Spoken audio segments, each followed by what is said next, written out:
വളരെ ഉയർന്ന വോളറ്റിലിറ്റി അഭിമുഖീകരിച്ചതിന് ശേഷം സെക്കൻഡ് ഹാഫിൽ ഇന്ത്യൻ മാർക്കറ്റ് ശക്തമായ റിക്കവറി കാഴ്ചവെക്കുകയും ഇൻഡെക്സ് 0.60% ഉയർന്ന് 24,274 ക്ലോസിംഗ് നൽകുകയും ചെയ്തു.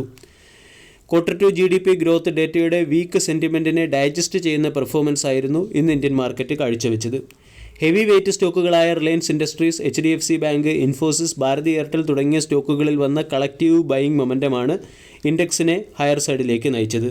കൂടാതെ 2025 ഫിനാൻഷ്യൽ ഇയറിലെ സെക്കൻഡ് ഹാഫോടുകൂടി ഇന്ത്യൻ സിമൻറ്റ് കമ്പനികൾ ഡീസൻറ്റ് പെർഫോമൻസ് കാഴ്ചവെച്ചേക്കും എന്നുള്ള ജെഫ്രീസിൻ്റെ റിപ്പോർട്ടിൻ്റെ പശ്ചാത്തലത്തിൽ അൾട്രാടെക് സിമൻറ്റ്, ഗ്രാസിം ഇൻഡസ്ട്രീസ് തുടങ്ങിയ സ്റ്റോക്കുകളും ഔട്ട് പെർഫോം ചെയ്തു. സിമൻറ്റ് സെക്ടറിലെ ഒട്ടുമിക്ക സ്റ്റോക്കുകളിലും ഇന്ന് ബൈയിങ് മൊമെൻറ്റം പ്രകടമായിരുന്നു. Shree cement, India cement, JK Lakshmi cement, JK cement, Andhra cement, ACC തുടങ്ങിയ സ്റ്റോക്കുകൾ 2 മുതൽ 4% ഉയർന്നു. വീക്ക് GDP ഡേറ്റയാണ് പുറത്തു വന്നതെങ്കിലും സെക്കൻഡ് ഹാഫോടുകൂടി ഗവൺമെൻറ്റിൻ്റെ സ്പെൻഡിങ് ഉയർന്നേക്കുമെന്നും വീക്ക് GDP നമ്പറിൻ്റെ പശ്ചാത്തലത്തിൽ RBI എക്കണോമിക് സ്റ്റിമുലസിന് ആവശ്യമായിട്ടുള്ള നടപടികൾ കൈക്കൊണ്ടേക്കും എന്നുള്ള ഇൻവെസ്റ്റേഴ്സിൻ്റെ ആൻറ്റിസിപ്പേഷനും മാർക്കറ്റിനെ ഹയർ സൈഡിലേക്ക് നയിക്കുന്നതിൽ ഒരു പ്രധാന പങ്കുവഹിച്ചു.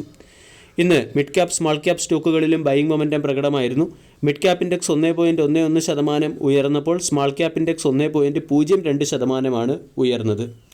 അതോടൊപ്പം തന്നെ മറ്റു പല സെക്ടറിലെ സ്റ്റോക്കുകളിലും, അതായത് ഒട്ടുമിക്ക സെക്ടറിലെ സ്റ്റോക്കുകളും പോസിറ്റീവ് സൈഡിൽ ക്ലോസിംഗ് നൽകുകയും ചെയ്തു. Nifty pharma, Nifty media, Nifty auto, Nifty infra, Nifty IT തുടങ്ങിയ ഇൻഡെക്സുകൾ 0.8 മുതൽ 2% ഹയർ സൈഡിൽ ക്ലോസിംഗ് നൽകിയപ്പോൾ PSU ബാങ്കും FMCG ഇൻഡെക്സും നെഗറ്റീവ് സൈഡിൽ ക്ലോസിംഗ് നൽകി.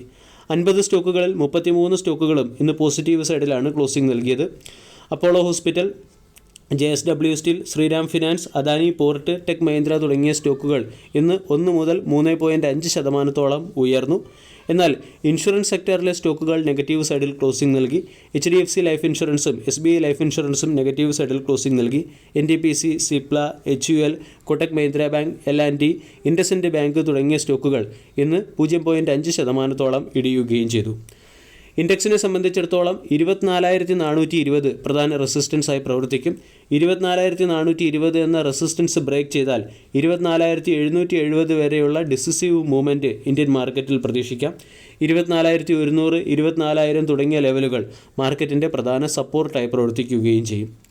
ഇന്നത്തെ ട്രേഡിംഗ് സെഷനിൽ തുടക്കത്തിൽ ഇടിയുകയും പിന്നീട് മികച്ച റിക്കവറി വരികയും ചെയ്ത ഒരു സ്റ്റോക്കാണ് ഓല ഇലക്ട്രിക് മൊബിലിറ്റി ലിമിറ്റഡ് എന്ന സ്റ്റോക്ക്. സ്റ്റോക്ക് 6.46% ഉയർന്ന് 93 രൂപയ്ക്ക് അടുത്ത് ക്ലോസിംഗ് നൽകി. 39,000 കോടി രൂപയുടെ മാർക്കറ്റ് ക്യാപ്പുള്ള സ്റ്റോക്കിൻ്റെ 52 week high 157, 52 week low 66, 52 week ഹൈയിൽ നിന്നും സ്റ്റോക്ക് ഉയർന്ന ഡിസ്കൗണ്ടിൽ ലഭിക്കുകയും ചെയ്യുന്നു. ഓല ഇലക്ട്രിക് മൊബിലിറ്റി എന്ന കമ്പനിയുടെ പ്രൊമോട്ടറായ ഭവിഷ് അഗർവാൾ കമ്പനിയുടെ 1% അല്ലെങ്കിൽ പ്രൊമോട്ടറിൻ്റെ 1% സ്റ്റേക്കുകൾ പ്ലെഡ്ജിൽ വെച്ചേക്കും എന്നുള്ളൊരു ന്യൂസ് പുറത്തു വന്നിരുന്നു. കൂടാതെ കഴിഞ്ഞ ദിവസം പുറത്തു വന്ന ഓട്ടോമൊബൈൽ സെയിൽസ് ഡേറ്റ സൂചിപ്പിക്കുന്നതും ഓല ഇലക്ട്രിക് മൊബിലിറ്റി എന്ന കമ്പനിക്ക് ഇലക്ട്രിക് 2 വീലർ മാർക്കറ്റിൽ അവരുടെ മാർക്കറ്റ് ഷെയർ തുടർച്ചയായി നഷ്ടപ്പെടുന്നു എന്നാണ്. ഇത്രയും നെഗറ്റീവ് സെൻറ്റിമെൻ്റുള്ള ന്യൂസ് ഉണ്ടായിട്ടും സ്റ്റോക്കിൽ ബൈയിങ് മൊമെൻറ്റം വരാനുള്ളതിൻ്റെ പിന്നിലെ പ്രധാന കാരണം കമ്പനിയുടെ മാസീവ് എക്സ്പാൻഷൻ പ്ലാനാണ്. മാർക്കറ്റ് അവറിലാണ് കമ്പനി അതിൻ്റെ മാസീവ് എക്സ്പാൻഷൻ പ്ലാൻ അവതരിപ്പിച്ചത്. 800 സ്റ്റോറുകളിൽ നിന്നും ഡിസംബർ 20 4,000 സ്റ്റോറുകളിലേക്ക് കമ്പനി വളരും എന്ന് കമ്പനിയുടെ ഫൗണ്ടറും പ്രൊമോട്ടറുമായ ഭവിഷ് അഗർവാൾ ട്വീറ്റ് ചെയ്തു. ഇതിനുള്ള ഒരു മാർക്കറ്റ് റിയാക്ഷൻ എന്ന നിലയിലാണ് സ്റ്റോക്കിൽ ബൈയിങ് മൊമെൻറ്റം വന്നത്. അതായത് ദിവസം 169 സ്റ്റോറുകൾ ഓപ്പൺ ചെയ്യുന്ന ഒരു മാസീവ് പ്ലാനാണ് കമ്പനി അവതരിപ്പിച്ചിരിക്കുന്നത്. ഈ മാസീവ് പ്ലാനിൻ്റെ പശ്ചാത്തലത്തിൽ ഡിസംബർ 20 ഓലയ്ക്ക് ഇന്ത്യയിൽ ഏകദേശം 4,000-ലധികം സ്റ്റോറുകൾ ഓപ്പൺ ആയേക്കും. ഈ ന്യൂസിന് മുകളിലുള്ള മാർക്കറ്റ് റിയാക്ഷൻ സ്റ്റോക്കിൽ ഇന്ന് ഏകദേശം 10 മണിയോടുകൂടി പ്രകടമാവുകയും സ്റ്റോക്ക് 6% ഉയരുകയും ചെയ്തു. അതേസമയം കഴിഞ്ഞ ദിവസം പുറത്തു വന്ന ഇലക്ട്രിക് വെഹിക്കിളുകളുടെ സെയിൽസ് ഡേറ്റ സൂചിപ്പിക്കുന്നത് ഓല ഇലക്ട്രിക് എന്ന കമ്പനിക്ക് അതിൻ്റെ മാർക്കറ്റ് ഷെയർ തുടർച്ചയായി നഷ്ടപ്പെടുന്നു എന്നാണ്. 2024 ഏപ്രിൽ മാസത്തിൽ ഇലക്ട്രിക് 2 വീലർ ഇലക്ട്രിക് വെഹിക്കിൾ സെഗ്മെൻറ്റിൽ 52% മാർക്കറ്റ് ഷെയർ ഉണ്ടായിരുന്ന കമ്പനിയാണ് ഓല ഇലക്ട്രിക്. സെപ്റ്റംബർ മാസമായപ്പോഴത്തേക്കും മാർക്കറ്റ് ഷെയർ 28%-ലേക്ക് ചുരുങ്ങി. ഫെസ്റ്റീവ് സീസണിൽ, അതായത് ഒക്ടോബർ മാസത്തിൽ മാർക്കറ്റ് ഷെയർ 31%-ലേക്ക് ഉയർന്നെങ്കിലും നവംബർ മാസമായപ്പോൾ 2 വീലർ ഇലക്ട്രിക് സെഗ്മെൻറ്റിലെ മാർക്കറ്റ് ഷെയർ 25%-ആയിട്ട് ചുരുങ്ങി. ഇവിടെ ടി വി എസ് മോട്ടോറിൻ്റെയും ബജാജ് ഓട്ടോയുടെയും ഇലക്ട്രിക് വെഹിക്കിൾ സെഗ്മെൻറ്റിലെ മാർക്കറ്റ് ഷെയർ ഉയർന്നിട്ടുണ്ട്. ടി വി എസ് മോട്ടോറിൻ്റെ മാർക്കറ്റ് ഷെയർ 12% നിന്നും 23%ലേക്കും ബജാജിൻ്റെ മാർക്കറ്റ് ഷെയർ 12% നിന്നും 22%ലേക്കുമാണ് ഉയർന്നത്. ഇവിടെ ഓല ഇലക്ട്രിക്കിൻ്റെ major market share T V എസും ബജാജ് ഓട്ടോയും ക്യാപ്ചർ ചെയ്യുന്നതിൻ്റെ പശ്ചാത്തലത്തിലാണ് കമ്പനിയുടെ ചെയർമാനും പ്രൊമോട്ടറും ഫൗണ്ടറുടെയും കയ്യിൽ നിന്നും ഈ രീതിയിലുള്ള ഒരു അഗ്രസീവായിട്ടുള്ള ഒരു പ്ലാൻ പുറത്തു വന്നത്. ഈ പ്ലാനിൻ്റെ പശ്ചാത്തലത്തിലാണ് ഇന്ന് സ്റ്റോക്കിൽ ബൈയിങ് മൊമെൻറ്റം വന്നത്. സ്റ്റോക്കിൽ ബൈയിങ് മൊമെൻറ്റം വന്നത് സ്റ്റോക്ക് 93 എന്ന ലെവലിലേക്ക് എത്തുകയും ചെയ്തു.